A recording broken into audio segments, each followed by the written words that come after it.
Great personalities of series में आज बहुत इंटरेस्टिंग टॉपिक पे डिस्कशन करने वाला हूँ और वो ऐसा शख्स है जिसके बारे में आप सब जानते होंगे। कहीं न कहीं विवाद में भी रहते हैं, कभी कभी अपने काम से, कभी कभी अपने डिसीजन से वो दुनिया में छाए हुए हैं। I am talking about none of the businessman, he is Elon Musk, जिसके पास 25,000 करोड़ USD डॉलर की संपत्ति है। 25,000 करोड़ डॉलर की संपत्ति, दुनिया का सबसे रिचेस्ट आदमी। तो कुछ खास तो बात होगी ना इसमें, तो समझने की कोशिश करते हैं इस वीडियो के माध्यम से। आप समझने की कोशिश करें कि ये जो एंटरप्रेन्योर हैं ये इतने समझदार कैसे हैं, इनके इतने डिसीजंस इतने इफ़ेक्टिव कैसे होते हैं, ऐसी क्या बात है जिससे ये लोगों के चहेते हैं कम्युनिटीज़ में। जैसे आपने कुछ लोगों का नाम सुना होगा, मार्क जुकरबर्ग, स्टीव जॉब्स, उसी में जेफ बेजोस, इसी बिल गेट्स। इसी कड़ी में अगर एक नया नाम जोड़ा जाए तो वो कम नहीं है, एलोन मस्क का।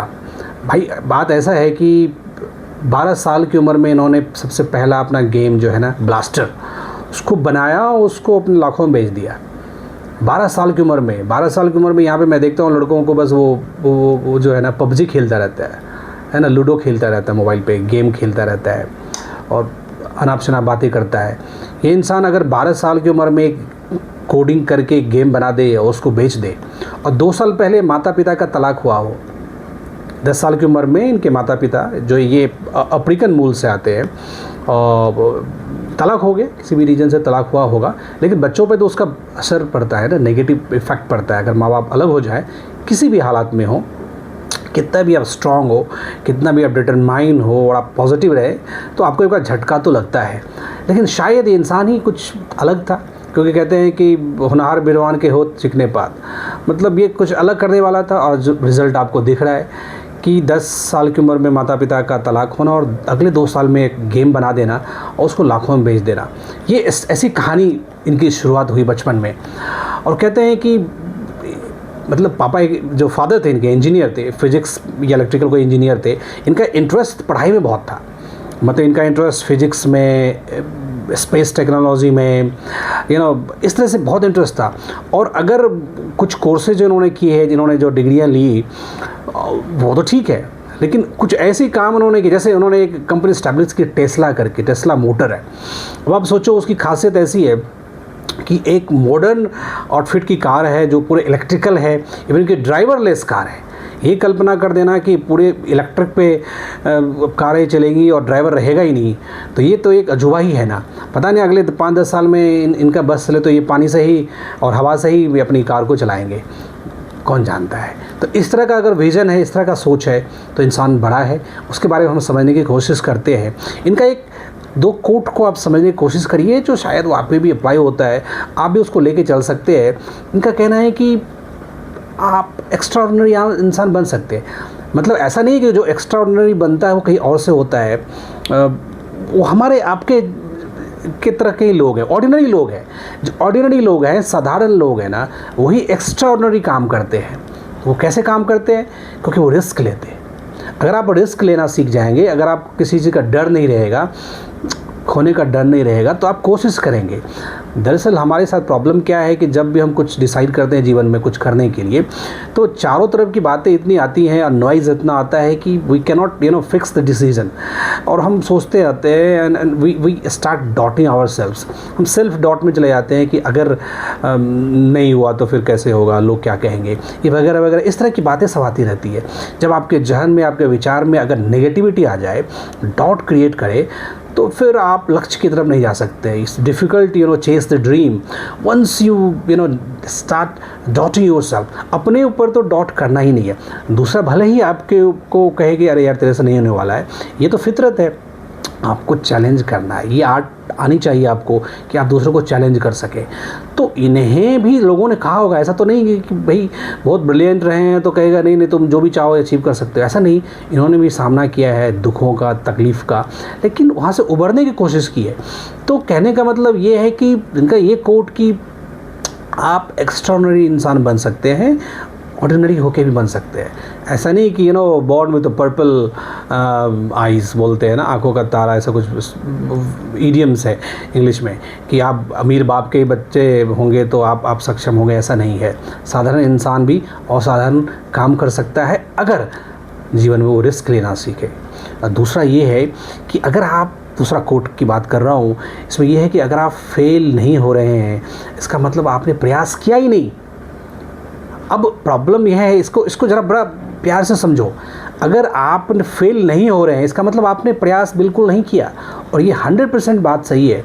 कोई भी इंसान अगर प्रयास कर रहा है तभी जाके वो फेल करेगा। अगर वो फेल नहीं कर रहा है, it means he has not made any attempts. Definitely once you made any attempt, definitely it has chances कि वहाँ पे आप फॉल बैक करेंगे। बिकॉज आप किसी को कम्पीट करते हैं, आप किसी ऐसी चीज़ को पाने की कोशिश करते हो जो शायद ना हो, लोगों ने किया नहीं है, और वो आप प्रूव करने की कोशिश करते हैं, तो अमूमन लोग फेल करेगा। लेकिन वहाँ से उठना है, अपने आप को संभालना है और जीवन में आगे बढ़ना है। तो ये एक बड़ी अच्छी सीख उन्होंने दी थी कि भाई अगर आप फेल हो रहे हैं तो don't worry, it means you are doing something. ये चीज़ है। तो जब एलोन मस्क की बात करते हैं तो ऐसा है कि ये काफ़ी इन्होंने संघर्ष भी किया है, बहुत सारे कंपनी के फाउंडर रहे हैं। सबसे पहले इन्होंने एडटेक कंपनी स्टार्ट की थी Zip2 करके। Zip2 चली, अच्छा खासा उसमें बिज़नेस था, और ऑनलाइन बैंकिंग बिज़नेस होता था उसमें। फिर कंपनी से वो निकाले गए और उन्होंने अपना स्टेक वहाँ से निकाल के उसको लाखों में बेचा।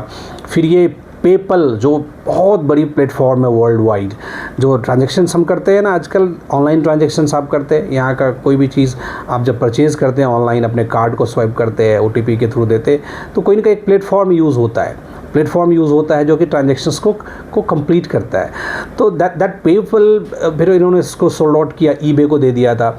तो इसके बड़े एक फाउंडर रहे हैं ये।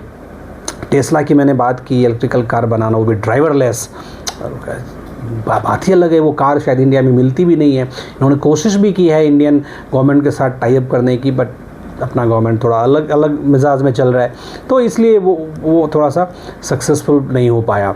अब देखो, ट्विटर को उन्होंने परचेज़ किया। ट्विटर किसी और का था, बट ट्विटर को इन्होंने परचेज़ कर लिया और उसका नाम भी चेंज करके एक्स कर लिया। एक्स पता नहीं इनके ध्यान में रहा होगा, क्योंकि इनका एक स्पेस एक्स करके एक जो है ना अंतरिक्ष बनाने की कोशिश कर रहे हैं। ये चाह रहे हैं कि भाई जो मंगल ग्रह है ना, चांद पे पहुंचा गया है, अब मंगल के जाने की तैयारी की जाए। तो इन्होंने स्पेस एक्स करके एक स्टेशन करके, जैसे नासा है हमारे यहाँ अमेरिका में, यहाँ हमारे यहाँ इसरो है, वैसे इन्होंने स्पेस एक्स किया है। और आप जानते हैं कि इसमें ख़ास बात क्या है? कहते हैं कि एक बार जब अंतरिक्ष में कोई रॉकेट लॉन्च होता है तो वो जब वापस आता है उसको आप यूज़ नहीं कर सकते। और यूज़ तो नहीं कर सकते, बात सही समझ में आ रही है, लेकिन इसमें करोड़ों का खर्चा आता है, $1 मिलियन से स्पेंड होता है। इन्होंने ऐसी टेक्नोलॉजी ईजाद की कि स्पेस के से लौटने के बाद फिर उसको लॉन्च कर सकते हैं, रीयूज़ कर सकते हैं। तो पैसे के पैसे बच गए। टेक्नोलॉजी इतना एफिशिएंट, सोचो तो। और ये सब कैसे पॉसिबल है? इनका इंटरेस्ट ऐसा कुछ रहा नहीं है, but is a very fond of books, is a book worm. मतलब बोलते हैं कि भाई अगर मुझे कुछ करना है तो मैं उसके लिए कोई कोर्स करने की ज़रूरत नहीं है, कॉलेज और डिग्रियाँ लेने की ज़रूरत नहीं है। किताब अवेलेबल है, books are available, you can find the books and you can study and reach your self, enhance कर सकते हैं नॉलेज को। तो मैं आजकल के लोगों को कह रहा हूँ कि आप किताबें पढ़ना सीखिए, because there are plenty of books available जहाँ पे आप पढ़ के, कुछ समझ के, कुछ सीख के कुछ कर सकते हैं। बट नॉर्मली ये पाया गया है कि आजकल के जनरेशन्स में वो मोबाइल का और गेमिंग का इतना क्रेज़ हो चुका है, people hardly concentrate on study. और एक बात मैं आपको बता दूँ, किताबें पढ़ने की जो कला है ना, उसमें 2 चीज़ें होती हैं। एक, जब आप किताब पढ़ते हैं तो उसमें जो कंटेंट है उससे आप नॉलेजेबल हो सकते हैं, वो आपके जीवन में प्रेरणादायक हो सकता है, आपको मिराकल कर सकता है। दूसरी बात यह है कि कंसंट्रेशन का बहुत बड़ा उसमें अहम योगदान है। आप जब भी 2-3 घंटे जब भी नॉवेल्स, फिक्शंस वगैरह पढ़ते हैं या कोई भी आर्ट साइंस की किताबें पढ़ते हैं, तो आप उस 2-3 घंटे उस पर कॉन्सेंट्रेट करते हैं। जब आप कॉन्सेंट्रेट करते हैं ना, तो एक मेडिटेटिव मोड में चला जाता है इंसान। तो आपको बाहर की इधर उधर का जो नॉइज़ दिमाग में घूम रहा है, अनवांटेड थॉट्स आ रहे, उस टाइम के लिए कुछ घंटों के लिए बंद हो सकता है। इसलिए ना मतलब पहले लोग किताब पढ़ते थे, आपने देखा होगा सुबह सुबह लोग न्यूज़पेपर पढ़ते थे, उनकी आदत होती थी कि एक कप चाय पीनी है लेकिन साथ साथ न्यूज़पेपर भी पढ़ना है। अभी क्या हो रहा है, सुबह सुबह आप उठेंगे तो मोबाइल देखेंगे, रील्स देखेंगे, उसी वक्त आप व्हाट्सएप के भी चैट्स देखेंगे, फेसबुक भी देखेंगे, इंस्टा भी देखेंगे। आपको लगता है कि आधा पौना घंटा जो भी जो यूज़फुल टाइम है ना, उसको इसी तरह से पूरा दिन जो है ना लेके चलूँ। तो ये जो आदतें हैं हमें, ये जो हमारे हैबिट है उसको ख़त्म करना पड़ेगा। तो मैं मस्क की बात कर रहा होता, he is a very fond of books, loving the books. कहते हैं कि भाई किताबें में इनके कीड़ा है, मतलब ये घंटों घंटों लाइब्रेरी में बैठ के पढ़ते थे और पढ़ने का परिणाम ये हुआ कि वो फिज़िक्स में इंटरेस्ट बंदा अंतरिक्ष का काम कर रहा है, अंतरिक्ष में काम करने वाला बंदा वो ऑटोमोबाइल में जा रहा है, फिर टेक्नोलॉजी में जाके ट्विटर में काम कर रहा है। सो ही इज़ मेकिंग, अब सोचो ये सारे ऑर्गेनाइजेशंस की जो मैं बात कर रहा हूँ, it is gonna give a huge impact on the society. मैं हमेशा ये बात कहता हूँ कि आप बहुत पैसा कमा लो, लेकिन अगर आपका इम्पैक्ट ऐसा है कि आप लोगों की भलाई के लिए लोगों के को मदद नहीं कर पा रहे हैं, इसका मतलब आपका लार्जर इम्पैक्ट होगा नहीं, आपकी कोई लेगेसी नहीं रहेगी, आपको लोग याद नहीं रहेंगे। पैसे से कोई किसी को याद नहीं करता, एक बात तो तय है।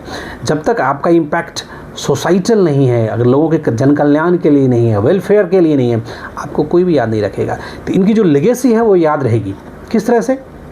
ऐसी टेक्नोलॉजी ईजाद करना जो आगे जाके शायद हवा से भी हो सकता है, पानी से भी कार चले।